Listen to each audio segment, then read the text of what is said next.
Sabe aquela sensação incômoda quando alguém que você admira, respeita ou pior, você ama, discorda de você?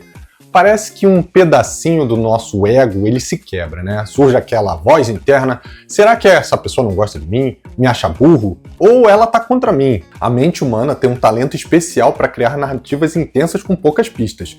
E uma das mais perigosas é essa. E se fulano me confronta, é porque ele me odeia? Mas e se a verdade for justamente o contrário? E se a coragem de alguém em discordar de você for, na verdade, uma das maiores provas de afeto, de respeito, de cuidado que essa pessoa tem com você? Meu nome é Bruno Ribeiro, eu sou coach, eu ajudo as pessoas a desenvolver a autodisciplina, construir os melhores hábitos para a sua vida, transformar talento com foco, com produtividade. E se você for novo por aqui, já assina o canal para você receber toda semana um conteúdo exclusivo que vai te ajudar a sair da zona de conforto e gerar aquela energia que talvez seja o que você está precisando para parar de procrastinar e agir de verdade. Se você preferir, também pode acompanhar a gente pelas outras redes que eu vou deixar aqui na descrição desse episódio. E a aprovação virou um vício? Curtidas, corações, comentários positivos, tudo isso alimenta um sistema emocional que às vezes confunde apoio com validação. Mas e se alguém te desafia? Se alguém te provoca, te aponta um ponto cego, um erro? Nosso cérebro, ele é programado para buscar a segurança e o pertencimento. Ele interpreta essas ações, esses momentos, como se fossem ameaças. O sistema límbico, que é o sistema emocional, ele dispara ali um alarme e ele pensa o seguinte: essa pessoa está contra você. Só que muitas vezes não está. Um estudo ali de Harvard mostrou que relacionamentos profundos, relacionamentos mais duradouros, eles são marcados exatamente por conversas difíceis, não só por elogios. É claro que o elogio é muito bem-vindo, mas as conversas difíceis fazem a gente crescer. Pessoas que têm coragem de dar esse feedback honesto, mesmo sob o risco de causar ali algum desconforto, elas tendem a construir laços que são mais reais, né? Ou seja, o problema não está em discordar, mas em como a gente interpreta o desconforto dessa discordância, né? Imagina que você está saindo com um pedaço de alface preso ali no seu dente. Imagina, isso nunca acontece, né? Duas pessoas estão com você. Uma nota, mas ela finge que não viu. Afinal, não é educado apontar ali um defeito, uma coisa no seu dente. A outra segura no seu braço e fala o seguinte: eita, limpa aí o seu dente porque ele está com um pedaço de alface, tá? Qual delas você acha que te respeitou de verdade? Pessoas que discordam de você, com respeito, com intenção, de forma construtiva, elas estão só dizendo para você, tem algo aí que talvez você não esteja vendo e eu quero te mostrar de forma positiva. E assim, às vezes, isso pode doer, tudo bem. Não é porque a pessoa foi cruel, mas porque o nosso ego ele é muito sensível, como se fosse um vidro fino, né? A gente não foi ensinado a lidar com esses desconfortos de crescer, né? E eu adoro discordar dos outros, mas discordar de alguém é trabalhoso. Gasta energia emocional, risco de você entrar ali em um conflito, pode quebrar um clima que você tenha com a pessoa se for um relacionamento, né? E mesmo assim, eu e muitas outras pessoas, a gente insiste em fazer isso. E você sabe por quê? Porque a gente realmente se importa. Se alguém dedica tempo, vulnerabilidade para te mostrar algo que você pode melhorar, dar ali um feedback, provavelmente essa pessoa, seja eu ou qualquer outra, está apostando no seu potencial e não está tentando te derrubar. Quem te odeia de verdade faz o quê? Te ignora, te sabota com silêncio, te deixa afundar com os erros enquanto sorri por dentro, né? Não está olhando ali o que você está fazendo. Quem se importa, confronta, questiona, puxa pela mão, mesmo que com firmeza. Empatia não é dizer o que o outro quer ouvir, é dizer o que o outro precisa ouvir, com respeito, mas com brutal honestidade. A falsa empatia, ela passa a mão na cabeça e a verdade, ela olha nos olhos e diz: eu sei que isso vai doer um pouco, mas vai te fortalecer. Assim como um personal trainer que corrige a sua postura para não te machucar, mesmo que na hora isso doa, doa ali no seu ego, porque você não queria estar errado, você queria estar certo, é desconfortável. Mas é destrutivo? Não, é construtivo. Por que o nosso cérebro confunde crítica com ataque? A neurociência ela explica que feedbacks negativos, críticas duras ou então rejeições, elas ativam as mesmas áreas do nosso cérebro, ligadas à dor física. Algumas áreas, como por exemplo o córtex cingulado anterior, a ínsula anterior, elas são ativadas e elas reagem como se você tivesse efetivamente, literalmente sendo agredido, mesmo que verbalmente, Mas isso não quer dizer que você está em perigo, significa que algo está sendo tocado profundamente, o seu senso de identidade. A chave está em treinar o seu cérebro para diferenciar a crítica destrutiva da crítica construtiva. E para isso, pergunte-se sempre: essa pessoa tem histórico de que quer o meu bem ou de que quer o meu mal? O que ela disse que faz algum sentido para mim? Porque eventualmente pode ter alguma razão efetiva no que ela está dizendo. Há um tom de cuidado, mesmo que com firmeza, ou é só uma crítica vazia? Se a sua resposta for sim, talvez seja a hora de ouvir com mais empatia do que com ego, né? Toda crítica, ela é uma oportunidade de crescimento, uma oportunidade de ouro para a gente crescer, né? Desde que você não transforme em um ataque pessoal. As pessoas que têm mais evolução, mais maturidade emocional, elas são aquelas que aprendem a acolher esses feedbacks como se fossem ferramentas e não como se fossem ofensas, como se quisessem destruir a sua identidade. Elas treinam o músculo da humildade, elas não se curvam a qualquer crítica, óbvio, ninguém tem sangue de barata, né? Mas também elas querem que isso não seja um erguer de muralhas emocionais a cada discordância, né?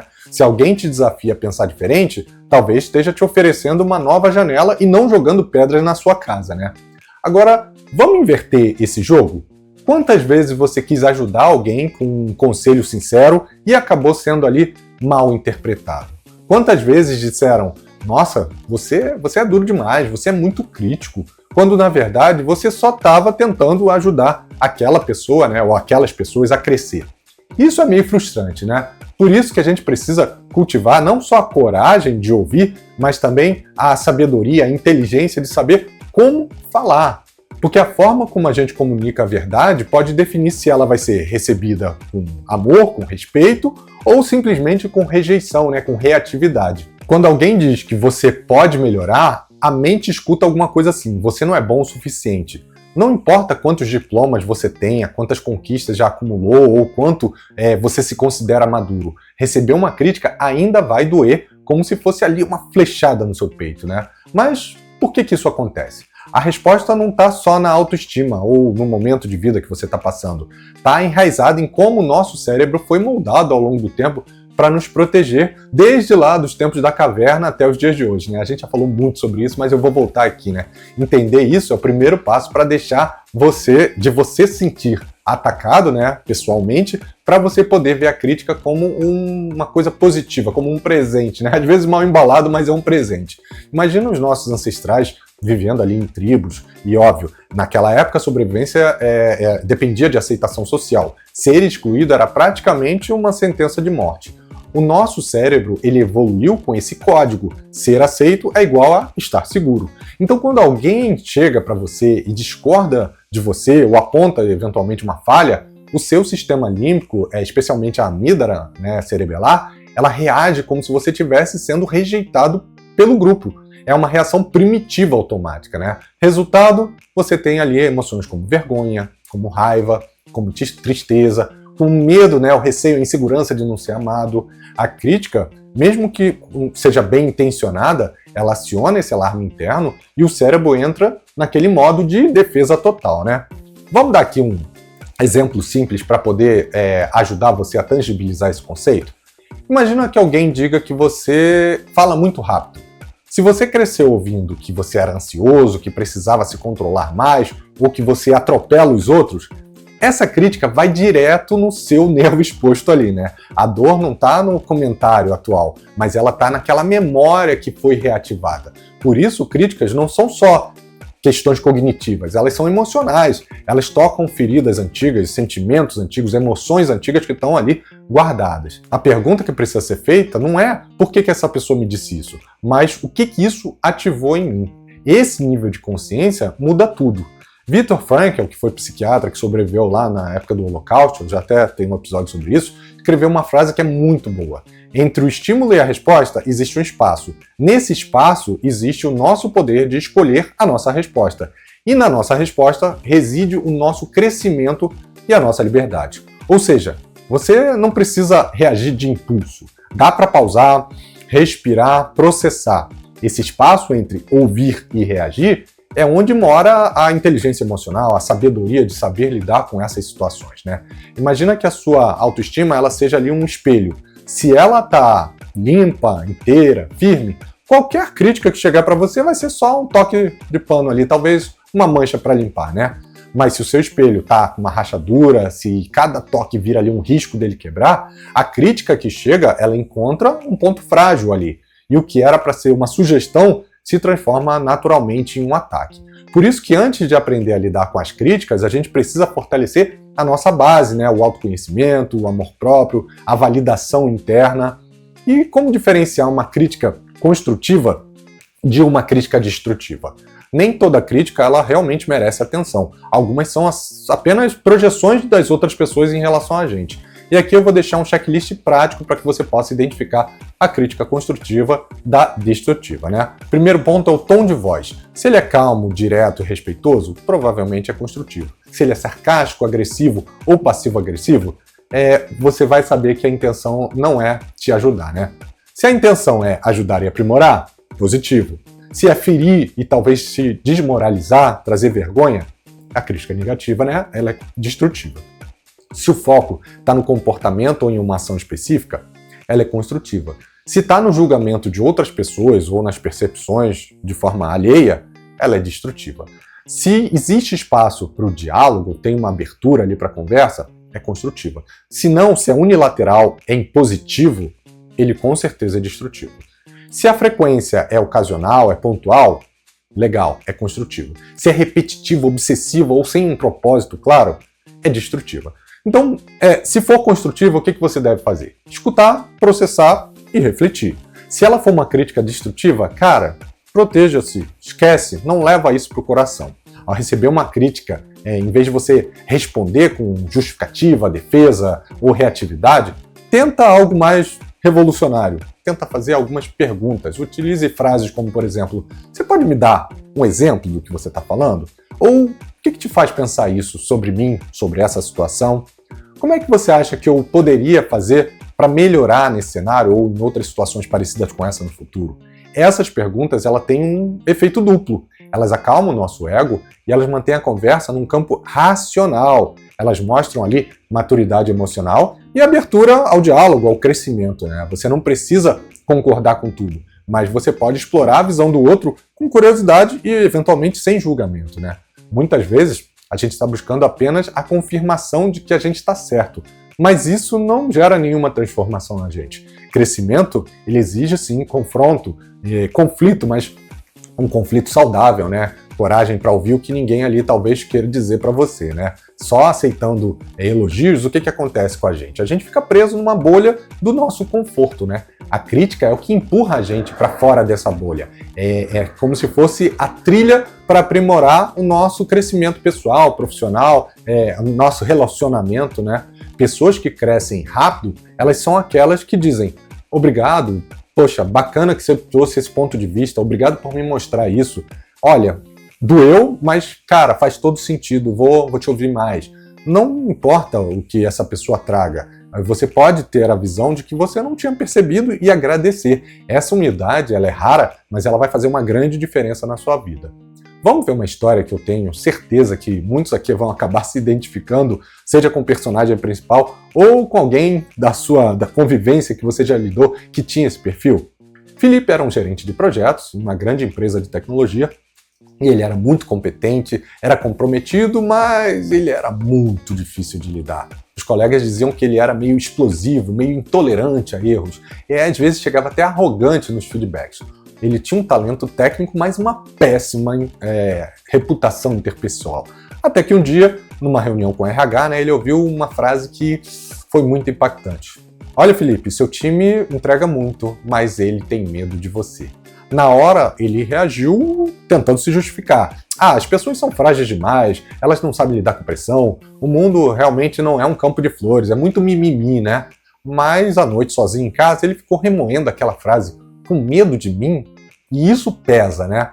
E ele se deu conta de que ele estava construindo resultados a custo de relacionamentos que eram muito sensíveis e que podiam ser quebrados a qualquer momento. E isso com certeza tinha um preço alto. Então o que ele fez? Ele buscou ajuda, ele fez terapia, ele pediu feedbacks ali anônimos para começar o trabalho, começar a ouvir mais. E talvez o mais difícil, ele aprendeu a pedir desculpa quando ele passava dos limites. 2 anos depois, ele foi promovido. E o mesmo RH que trouxe aquele alerta, hoje conta a história dele em treinamento de liderança, né? Críticas, elas não são inimigas, elas são espelhos, elas são atalhos, elas são convites que nem sempre são agradáveis para o seu desenvolvimento. Mas saber disso intelectualmente também não basta, né? Agora é hora da gente crescer a consciência para a prática diária, transformar reação em reflexão e reflexão, obviamente, em evolução. Porque viver bem é se permitir moldar, é ser flexível, não pelo medo da crítica, mas pela coragem de crescer com essa crítica, né? Você sabe como criar um ambiente onde essas críticas são bem-vindas? Ele é um dos maiores sinais de maturidade emocional, né? Mas isso exige 3 pilares. O primeiro é o pilar da vulnerabilidade, ou seja, é assumir que você não sabe tudo, que você tem pontos cegos, que você está em processo ali, né? Está evoluindo. Vulnerabilidade não é fraqueza, é força emocional, como já diria ali a Brené Brown, né? Disponibilidade, ou seja, é abrir espaço real para o outro falar, para ter diálogos, sem pressa, sem reatividade, sem defensividade, sem tentar ganhar a conversa o tempo todo. Quem quer estar sempre certo, raramente vai acabar sendo ouvido, né? O terceiro ponto é empatia ativa. É escutar, não para responder, mas para entender o lado do outro. É repetir as suas palavras, validando ali os sentimentos do outro antes de apontar qualquer solução. Isso cria, sim, ali uma conexão que pode gerar uma transformação no seu relacionamento. Imagina viver em um ambiente onde as pessoas dizem que pensam e falam sem ferir, sem atacar, sem humilhar ninguém, onde a verdade ela é bem-vinda e a crítica ela ajuda a construir em vez de destruir. Parece meio utópico, né? Mas pode virar realidade se você for o primeiro a começar a praticar para criar esse ambiente. E aqui vão algumas atitudes para cultivar essa cultura de feedback sincero, seja em casa, no trabalho ou na sua vida como um todo, né? Primeiro, antecipe-se às críticas. Peça o feedback antes de você ser cobrado. Quando você toma a iniciativa de perguntar, você já abre ali naquele momento um espaço seguro para o diálogo. Você mostra que você tem maturidade e reduz o impacto emocional de uma crítica que talvez seja ali inesperada, né? Você se prepara para aquela crítica. Use algumas perguntas simples como: o que você acha que eu poderia melhorar nisso? Eu senti que essa conversa não fluiu bem. O que você achou? Pode ser de alguma conversa anterior, você pode trazer isso para esse momento. Se fosse com você, o que você faria diferente? E como você faria? Olha como você envolve a pessoa de forma a ela te ajudar. O segundo ponto é crie rituais de escuta sincera. Feedback não é só para ser no improviso. Ele precisa de rituais, de espaço, de acordos. Se for em casa, reserve um momento ali mensal para conversar com a sua família e converse de forma sincera. Como é que a gente está se sentindo, principalmente se for um relacionamento, como é que a gente está se sentindo? O que a gente pode melhorar no nosso relacionamento? Se for no trabalho, faça reuniões de feedback mútuo, mas com regras claras, né? Escute de forma ativa, sem interrupções, com foco na solução. Na vida, normalize frases como isso me incomodou, ou eu gostaria de falar sobre você com esse ponto, mas sem entrar em conflito, sem medo também de romper vínculos, com relações maduras que crescem com a verdade, né? E o terceiro ponto é comece validando e depois corrija. Antes de você apontar o que está errado, reconheça o que está certo, valide o esforço, a intenção, a evolução. Isso não é de maneira nenhuma bajular, é preparar emocionalmente o outro para que ele absorva a crítica sem ativar aquele mecanismo de defesa, né? Aquele mecanismo emocional. Alguma coisa do tipo: eu admiro a sua dedicação nesse projeto, foi muito legal, e por isso mesmo eu queria te dar um toque que talvez vá te ajudar ainda mais a fazer isso. Bruno, mas se eu estou recebendo uma crítica, como é que eu posso aprender a lidar com esse cenário, né? Simples, você precisa passar por 4 estágios para você poder absorver uma crítica. O primeiro, óbvio, é receber essa crítica, ouvir sem reatividade, sem justificar, sem reagir ou sem se vitimizar, né? O segundo ponto é a reflexão, né? Processar com calma, se perguntar: o que isso diz sobre mim? É verdade? Em que momento isso aconteceu? É um fato ou é uma percepção? O terceiro ponto é reconfigurar, é tomar decisões com base no que foi ouvido. Isso pode incluir mudar um comportamento seu, ajustar alguma postura ou reforçar até os limites, até onde você e a outra pessoa podem estar relacionadas, né? E o quarto ponto é responder, mas responder dando esse retorno de forma a agradecer, mesmo que você não concorde com tudo, mostrar evolução, ou, se for o caso, discordar com respeito, mas embasado em fatos e não no eu acho que isso ou aquilo, né? Se for necessário, utilize as perguntas que eu trouxe lá atrás, né, para trazer essa reflexão ao tema. Por exemplo, você pode me dar um exemplo? O que te fez pensar isso? Cada etapa, ela exige um esforço e vai doer, sem problema, isso é fato. Mas se a dor te ajudar a crescer, isso é muito positivo. Então, para a gente fechar esse episódio de hoje, eu vou deixar aqui um desafio para você, tá? O desafio de consertar uma cagada. De consertar algo que ficou mal resolvido.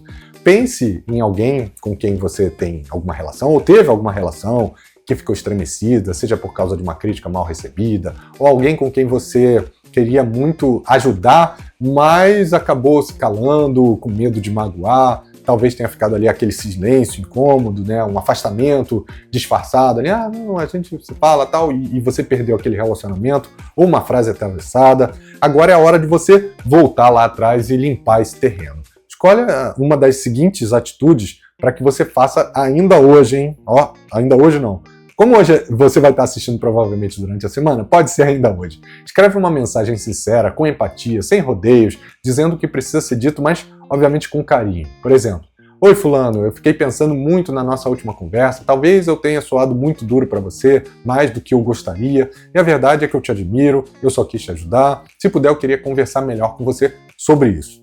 Ou então marque uma conversa real, né? Cara a cara, por ligação, pela internet, mas com o objetivo claro de limpar esses ressentimentos, ouvir e esclarecer.